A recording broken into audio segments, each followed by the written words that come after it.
Salut tout le monde, on part pour la troisième vidéo des meilleures anecdotes de nos séries télé préférées. On a du Caméléon, du Parker Lewis, du Highlander et plein d'autres séries. Bon visionnage! Le pilote de la série a été tourné au Canada, à Toronto, et aux alentours de la ville. Une fois la série lancée, elle avait de très bonnes audiences, avec 10 millions de téléspectateurs devant leur petit écran le samedi soir. Elle était diffusée dans l'équivalent de la trilogie du samedi en Amérique, aux côtés de Dark Sky, qui est passé sur M6, et de Profiler, qui se passe dans le même univers. Il y aura même des crossovers entre les Caméléons et Profiler, j'en reparle plus tard. Leur trilogie du samedi n'a pas du tout fonctionné. Elle s'est arrêtée au bout de 2 ans, ils ont retenté un peu plus tard, mais ça n'a toujours pas pris. Heureusement, le Caméléon a continué d'être diffusé le samedi soir, comme Profiler. Leur taux d'audience restait assez bon. Bon, à la 4e saison, les audiences ont commencé à chuter. Elle a perdu 1 million de téléspectateurs, et la série fut annulée en mai 2000. Sauf que l'histoire de Jarod n'était pas finie, plein de questions restaient en suspens, et le dernier épisode finit sur un méga cliffhanger. Jarod et Miss Parker sont devant une bombe, et on ne sait pas s'ils survivent. Les fans se sont mobilisés pour la suite de la série, et ils ont réussi à faire bouger les choses, et des négociations ont eu lieu. Du coup, la licence a été vendue à TNT et The WB. Ils ont alors décidé, en octobre 2000, de finir la série avec 2 téléfilms sur leur chaîne, The Pretender 2001 et The Pretender Island of Haunted. Mais ces téléfilms ne clôturent pas du tout l'intrigue. Pire, le deuxième se finit encore sur un cliffhanger, et la chaîne n'a pas voulu refaire un téléfilm. Alors que Steven Mitchell et Greg Van Sickle, les créateurs avaient bel et bien écrit une fin, mais sans financement, dur de la produire. Il faudra attendre 2013 et des romans pour en voir le bout. Stephen J. Cannell va quand même demander à Roy Huggins, connu pour son travail sur Maverick et The Rockford File, d'améliorer la série. Il devient le nouveau producteur exécutif pour la saison 2. La violence a été réduite, et les 2 policiers tueront moins les suspects de leurs affaires. Et ils adoucissent le caractère de Rick et laissent de côté son histoire familiale liée à la mafia. Et ils modifient aussi le lieu d'enquête pour aller dans d'autres quartiers de Los Angeles. Les 2 acteurs principaux se voient accorder le droit d'improviser leurs textes beaucoup plus souvent. Et en fin de saison 2, Rick Hunter va briser le 4e mur dans l'épisode La Belle de la Mort, en s'adressant directement aux téléspectateurs. Et ils font ça en espérant augmenter encore les audiences, et ça marche. Les 4 saisons suivantes vont avoir de bonnes audiences. Pour les histoires de leurs épisodes, les scénaristes n'hésitent pas à puiser dans des faits divers réels, et ils adaptent aussi des romans policiers. Ils donnent une phrase fétiche au personnage de Rick. Ça marche pour moi. Et elle est prononcée plusieurs fois dans l'épisode, et surtout après le générique, ce qui fait vraiment bizarre. C'est une drôle d'idée, qui sera abandonnée après la saison 1, et ça donne vraiment mal en français. C'est dans la saison 2 que l'on trouve le double épisode le plus choc, mais aussi le plus populaire de la série. Il romance un fait réel, d'immunité diplomatique, qui ont fait la une des journaux à l'époque. L'histoire, c'est qu'un diplomate étranger rencontre Didi McCall et la drague. Elle refuse ses avances, le diplomate n'apprécie pas son refus. Il trouve son adresse et se rend chez elle pour la violer brutalement. Rick Hunter, lui, est blessé à l'épaule et il encaisse très mal le viol de sa collègue. Et pour appliquer sa justice, il se rend dans le pays d'origine du diplomate pour le choper. Évidemment, cet épisode a fait polémique. C'est pas souvent que l'héroïne d'une série se fait violer, et c'est filmé de façon assez réaliste. Le personnage le plus important de cette série est donc la voiture. Donc pour cette nouvelle série, il fallait une nouvelle voiture. Et ils ont donc choisi une Ford Mustang Shelby GT500, modèle V6 automatique, modifiée pour la faire passer pour une Ford Mustang Shelby GTR 500 KR manuel. Et les détails de boîte de vitesse créera quelques incohérences. Le levier automatique est visible dans quelques rares scènes de l'intérieur de la voiture. La voiture, elle, a été créée par Harald Belker. Et les pièces permettant de la modifier en Shelby ont été créées par Ted Moser de Picture Car Warehouse. 3 versions de kit ont été faites pour le téléfilm pilote et la série évidemment. Donc il y a la kit Hero Cars, la voiture qu'on voit de près et qui est la plus finie. La kit Attack, une version haute vitesse avec technologie Air Ride et suspension. Et toutes les pièces de carrosserie spéciales pour ce fameux mode attaque. Et il y en aura une autre version qui sera reconstruite pour la série. Et la kit Remote, une version sans pilote de la Hero Car. Comme pour toutes les transformations visuelles de Kit, le changement entre les versions se font numériquement, avec une animation CGI, et qui a d'ailleurs vraiment mal vieilli. C'est Val Kilmer qui prête sa voix à Kit, en version originale, et Philippe Catoire en version française. Et dans la genèse de la série, elle est fabriquée par Charles Greyman, présenté comme le concepteur du premier Kit pour le compte de Wilton Knight, ce qui crée une incohérence avec la série originale au passage. Et attention, ce n'est pas le même Kit que la série de 1986. même si leurs caractères sont proches. Oui, on apprend ça, hein, ça casse un peu le truc. J'étais persuadé que c'était le même, moi, quand j'ai vu la série à l'époque. Le vrai kit a été désactivé en 1990, au départ de Michael de la Fondation, et stocké dans un hangar. Et ils l'ont laissé là-bas, alors qu'il est conscient de lui-même, hein, c'est un peu spécial. Donc là, c'est la série 3000 de Kit, le Kit 3000. La série a été tournée à Walt Disney Studios, au 500 South Buena Vista Street, à Burbank, en Californie.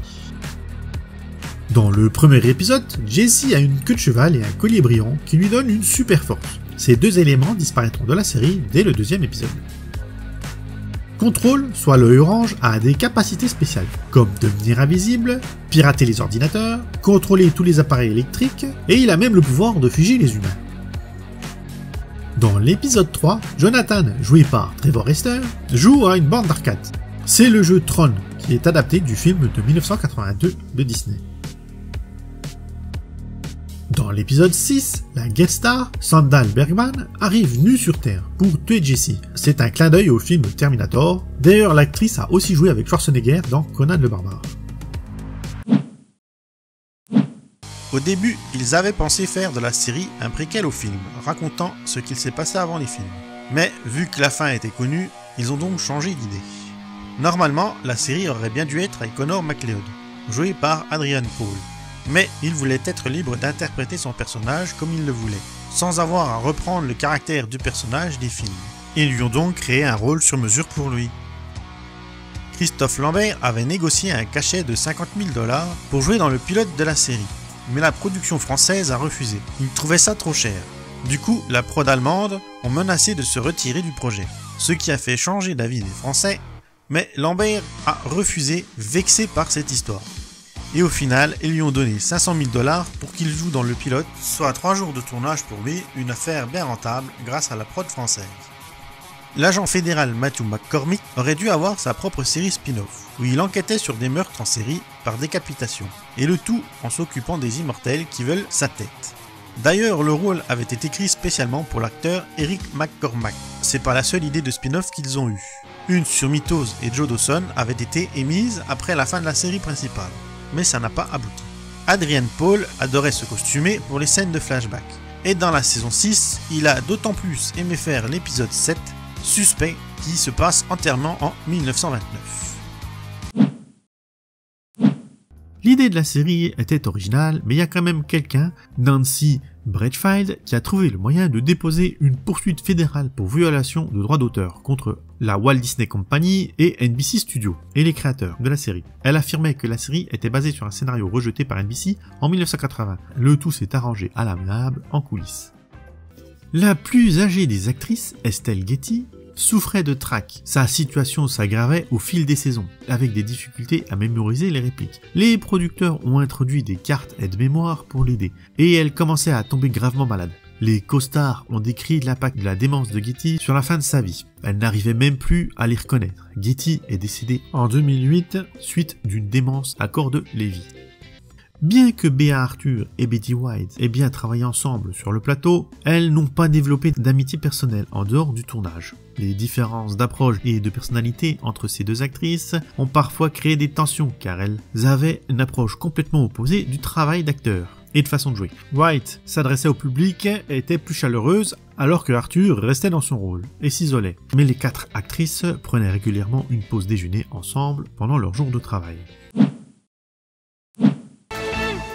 L'idée de la série est venue à Clyde Phillips alors qu'il travaillait chez CBS comme producteur sur la série Hooks and Night ou Texas Police. Il regardait une émission spéciale d'1 heure nommée What's Alan Watching, créée par Eddie Murphy. Alan était un ado qui voyait sa vie comme s'il la regardait à la télé, et il était joué par Corinne Nemec. Et donc, l'idée de Clyde était d'adapter ça en série, où l'ado brise le 4e mur et parle aux téléspectateurs. L'émission était censée passer sur CBS, mais elle a été rejetée, et ils l'ont proposée à la nouvelle chaîne Fox qui l'a acceptée. Et avec la Fox, ils se sont inspirés du film La folle journée de Ferris Bueller avec Matthew Broderick. Pour les personnages, les créateurs de la série, Clyde Phillips, Lon Diamond et Robert Lloyd Lewis, un des producteurs, se sont inspirés d'eux-mêmes pour créer les 3 personnages. Parker Lewis était basé sur Clyde Phillips, et son nom est une référence à Robert Lloyd Lewis évidemment. Mike Randall était basé sur Lon Diamond et Jerry Stenner est basé sur Robert Lloyd Lewis. Et c'est Clyde Phillips et Lon Diamond qui ont choisi Corinne Nemec pour interpréter le rôle de Parker Lewis. Mais Corinne Nemec n'était pas très enthousiaste à l'idée de rejoindre la série, car il avait eu une expérience difficile sur une sitcom multicaméra nommée Webster. Elle est inédite en France. C'est une sitcom tournée en studio avec public qui rigole. Clyde et Lon ont expliqué que la série serait plus dans le style du film Free O'Clock's Height, ou 3 heures l'heure du crime en VF, avec des prises de vue dynamiques et une narration unique style cartoon Texas Avery. Et ça l'a convaincu de prendre le rôle, car c'est un de ses films préférés. Du coup, il s'est beaucoup investi dans la série.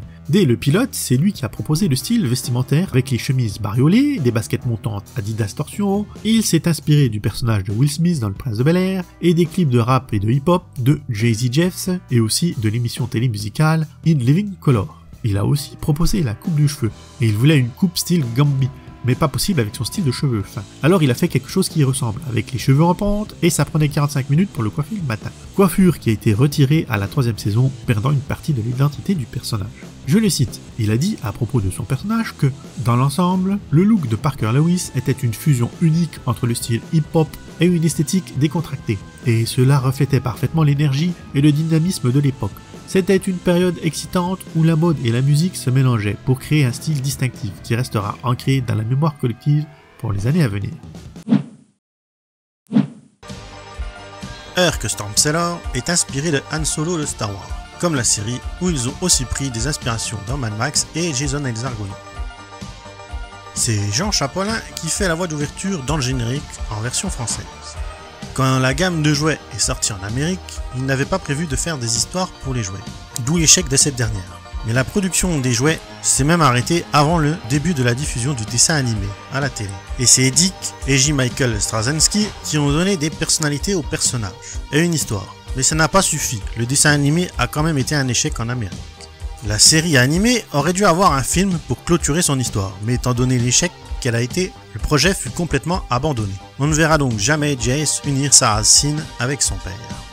Si vous avez aimé la gamme de jouets, il y a un YouTuber américain qui a une émission qui s'appelle Retroblasting, et il revient sur tous les jouets. Mais attention, c'est en anglais, et les sous-titres ne marchent pas très bien. La série a été annulée faute d'audience. Bryce Zabel a tout fait pour la relancer, mais en vain. Alors que la pré-production de la saison 2 avait commencé, il a même essayé de faire un téléfilm pour clôturer la série, qui se termine en un cliffhanger. Mais toutes ces propositions ont été refusées. Même le soutien de plusieurs acteurs, dont Mark Dacascos, n'ont pas suffi. Mark Dacascos a dit en interview qu'il trouvait le tournage de la série difficile à tenir physiquement et mentalement. Le rôle le déprimait. Ça a même créé des conflits dans son mariage. Le rôle était aussi dur à porter à cause de la mort de Brandon Lee. Il était même considéré comme maudit, mais on va pas s'étaler sur ça. La saison 2 devait raconter l'histoire d'Anna, la femme corbeau. Elle aurait aussi fait un lien entre les deux héros vengeurs. Dans quelques pays d'Europe, on peut trouver des épisodes montés en téléfilm, comme en Suède avec The Crow Never Said I, qui est faite avec les épisodes 16, 17 et 18, et The Crow Witch Crow, qui lui est fait avec les épisodes de 15 à 19. Lors du tournage de l'épisode 14, un grave accident est arrivé à un cascadeur, coûtant la vie à Mark Ackerstream. Il fut blessé à la tête par un débris de bateau expulsé par son explosion. Plusieurs scènes ont été filmées dans les étages de la Sun Tower et d'autres au British Museum of Mining de Britannia Beach. Pour la 2e saison, les vélos de la série vont changer. Plusieurs marques ont approché la série pour un partenariat avec elle. Et c'est la marque Trek qui va séduire Bill Nuss avec leur modèle X33. Ce sont les mêmes vélos utilisés par le Secret Service pour garder la Maison Blanche à l'époque. Ils vont les fabriquer sur mesure. Leur poids est environ 11 kg. Ils étaient équipés de lumière Night Rider, d'un porte-bagages Utility X et de roues Spinergy, un compteur de vitesse odomètre Veta et des sacs de police Jamed, avec une peinture exclusive, le Pacific Blue Red, qu'ils ont dû créer spécialement, car le rouge normal pour les cadres en alu ne tenait pas sur les cadres en carbone des X33. Ils ont modifié chimiquement la peinture pour qu'elle accroche au cadre. Trek a dû arrêter sa production de ces VTT pendant 2 semaines pour faire les vélos exclusifs à la série. Et ils en ont produit 20 vélos, dont 5 qui sont destinés aux acteurs principaux et qui ont été spécialement aménagés pour eux. Tous ces vélos spéciaux ont leur double, au cas où il y aura un problème quelconque au tournage pour pouvoir les changer rapidement. il y en a des faits pour les cascades, ceux qui ont les plus petits cadres, car plus simples pour faire les sauts. Et les derniers sont des vélos avec des caméras qui se trouvent à l'avant et à l'arrière de la selle du vélo. Les supports étaient fixes, donc utilisables que pour filmer. Ce qui donnait à chaque vélo une valeur de plus ou moins 5000 $. Et dans la série, le placement de produits est pas caché. Les vélos sont clairement présentés comme fournis par la marque Trek et la marque d'accessoires Spinergy qui ont fait les roues. Les camions de Highway de Jetto sont apparemment sur base de Stellwinter commercial. Ce sont des prototypes de camions allemands qui n'ont pas réussi à être commercialisés. Le camion de Highway est équipé d'une gazelle à l'avant, c'est un hélicoptère léger qu'il peut utiliser pour des déplacements rapides et une Lotus Esprit à l'arrière qui sert à faire des déplacements sur la route rapide aussi. Et ils sont lourdement armés, le mode furtif tant qu'à lui n'a été utilisé que dans le pilote et ils ont été modifiés par John Ward qui a aussi travaillé sur Kit de la série K2000. Le camion de Highway a été vendu après la série, puis restauré. Il est devenu un salon de tatouage mobile, le Highwayman Inc. Et on le trouve à Sulphur Springs, au Texas. Une partie du tableau de bord du camion de Jacko a servi pour faire le tableau de bord de Kit dans la série K2000. Il existe une vraie Punky Brewster, et les avocats de NBC sont chargés de la retrouver, et demander l'autorisation d'utiliser son nom, et lui verser aussi des royalties. Mais sa vie n'a strictement rien à voir avec celle racontée dans la série, et c'est le directeur des programmes qui a nommé le personnage d'après une fille dont il avait eu un coup de cœur à l'école. Et elle fera une apparition dans la saison 2, épisode 9, où elle joue le rôle d'une prof que Punky bouscule dans un couloir. Pour trouver l'actrice qui jouera le rôle de Punky, il y a eu plus de 3000 enfants qui se sont présentés au casting. Et dans le lot, on trouve Brittany Brissett qui jouera le rôle de Vicky le robot dans la série Petite Merveille. Melissa John Hart qui jouera bien plus tard dans Sabrina l'apprentie sorcière. Les producteurs connaissaient déjà les parents de Soleil Moon Frye et ils l'ont choisie car elle avait déjà 3 petits téléfilms à son actif. Sherry Johnson est la nièce de David W. Duplon. Il a écrit le rôle pour elle et a gardé son nom, mais il a quand même auditionné au même titre que les autres acteurs. Et aussi Garrett qui joue le rôle de Betty Johnson est la vraie grand-mère de Sherry. La série a eu un tournage compliqué avec les différents changements d'acteurs au fil des saisons. Il n'y aura qu'un seul acteur à jouer dans les 5 saisons, c'est Cleveland Derricks. Vers la fin de la 2e saison, on commence à voir des changements avec des éléments de surnaturel qui sont doucement intégrés à la série, avec des enchanteurs ou des créatures fantastiques, comme celle des Cro-Mags, et bien d'autres évidemment. À partir de la 3e saison, la Fox a voulu que la série change et mette l'accent sur l'action plutôt que sur l'intrigue des personnages. Ce changement dans la direction créative de la série n'a pas plu à l'acteur Jerry O'Connell, alors qu'il pensait que les 2 premières saisons s'étaient bien passées. Il ne voyait pas l'intérêt de tous ces changements.